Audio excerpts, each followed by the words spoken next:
Break पर जाने से पहले हमने बताया कि पश्चिम बंगाल पर हम चर्चा कर रहे हैं और ये भी हम देख रहे हैं कि जो हिंसा की आशंका है उसको लेकर कुछ घटनाएं आनी शुरू हो गई हैं। सीधे सौरभ दत्ता के पास चलते हैं।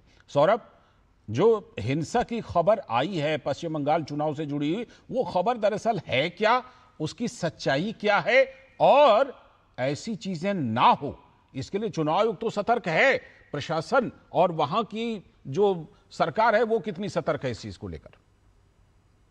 ये रानाघाट दक्षिण कॉन्स्टिट्यूएंसी का एक घटना है जहां पे पोलिंग जो ऑफिसर्स होते हैं, जो पोल ऑफिसर्स होते हैं, वो वहां के प्रशिक्षण हो रहा था, उनका ट्रेनिंग चल रहा था। और ट्रेनिंग चलने के वक्त एक प्रोजेक्टर में प्रोजेक्टर में जो दिखाया जा रहा था उसमें पीएम ममता बनर्जी की तस्वीर के साथ एक वीडियो था जिसमें दीघा का जो जगन्नाथ जो धाम कहती है टीएमसी गवर्नमेंट, वो जो दिखाया जा रहा था, उसके चलते पोलिंग ऑफिसर ने कहा कि अभी मॉडल कोड ऑफ कंडक्ट चल रहा है, तो इस वक्त क्यों सीएम की तस्वीर दिखाया जा रहा है, उनका प्रोजेक्ट दिखाया जा रहा है। रानाघाट दक्षिण ये अलग कॉन्स्टिट्यूएंसी है। तो तभी एक व्यक्ति ने आकर उनका ये आरोप है कि दो व्यक्ति थे जिन पोलिंग ऑफिसर का हम तस्वीर दिखा रहे हैं हमारे हाँ, वो को, वीडियो अभी हम दिखा भी रहे हैं टेलीविजन स्क्रीन पर। उनको मारा गया है और उनको खून भी निकला है माथा से।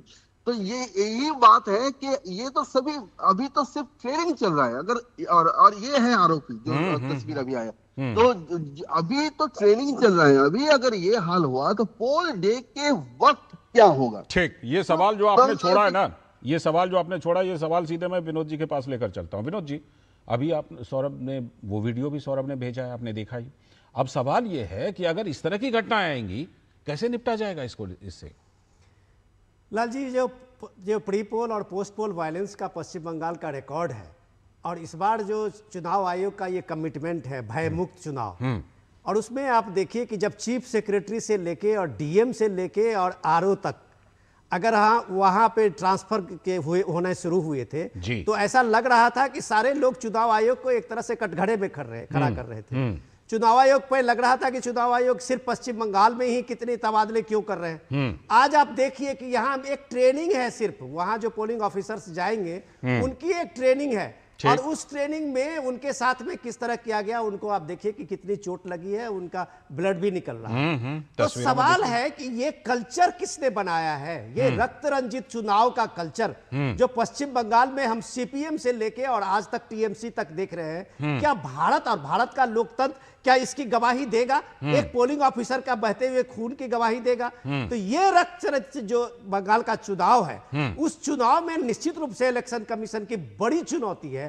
अगर वो सेक्रेटरी से लेके वहां के डीजीपी से लेके पुलिस अधिकारी से लेके अभी तक 200 से ऑफिसर का ट्रांसफर चुनाव आयोग ने किया है, उसके बाद भी अगर इस तरह की चीजें हो रही है, तो आप कह सकते हैं कि ये पूरे टीएमसी के शायद इस तरह का एक डीएनए में शामिल हो गया है, जिसे बदलना जरूरी है, और लोकतंत्र से ही ये बदल सकता है। बिल्कुल। एहतशामुल साहब, 15 साल टीएमसी को मिली, अभी मान लेते हैं 15 साल, अभी जितना मिली है उसी की बात कर लेते हैं।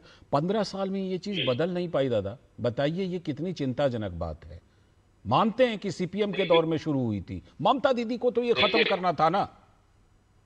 देखिए लालचंद जी, सबसे बड़ी बात है, अभी जो 2 दिन पहले की घटना का ये जो फुटेज दिखाया जा रहा आपके स्क्रीन पे, ये हमारे देखिए ये तमाम चीज जो है अब समझ लीजिए चुनाव आयोग के हाथ में है, ये हम लोगों के हाथ में नहीं है। पश्चिम बंगाल की सत्ता को काबिज करने के लिए भारतीय जनता पार्टी देखिए सबसे मुख्य रूप से चुनाव आयोग का समझ लीजिए सहारा लिया।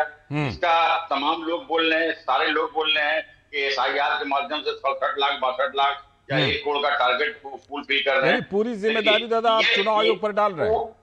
बिल्कुल बिल्कुल, तो फिर उनको फ्री हैंड काम करने दीजिए ना। लेकिन सर मैं 30 सेकंड लालचंद जी और मैं कहना चाहता हूँ, लेकिन जितना भी आप कर लो कोशिश, जितना भी कर ले, ममता बनर्जी की इतनी पॉपुलरिटी है, ममता बनर्जी की देखिए वो चुनाव में पॉपुलरिटी दिखानी है। ठीक, कौशल कांत मिश्रा जी, इस तरह से अगर तस्वीरें आएंगी लोगों में कैसे भरोसा जगेगा कि वोट डालना है जाकर के, कोई दिक्कत नहीं है? बताइए।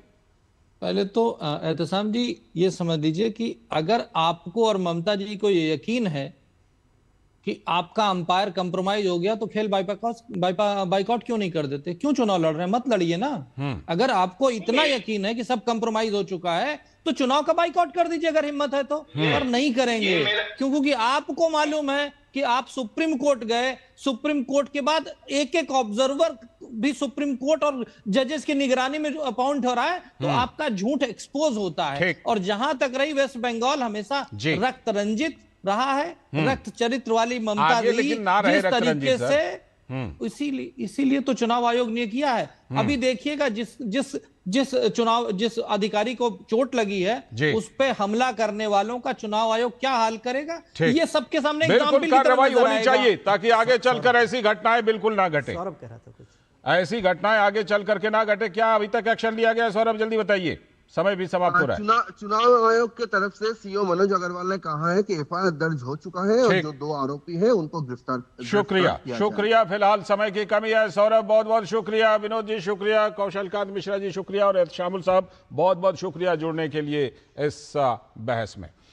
और इसी के साथ आज के इस वक्त में इतना ही। पूरी टीम को दीजिए अनुमति। नमस्कार।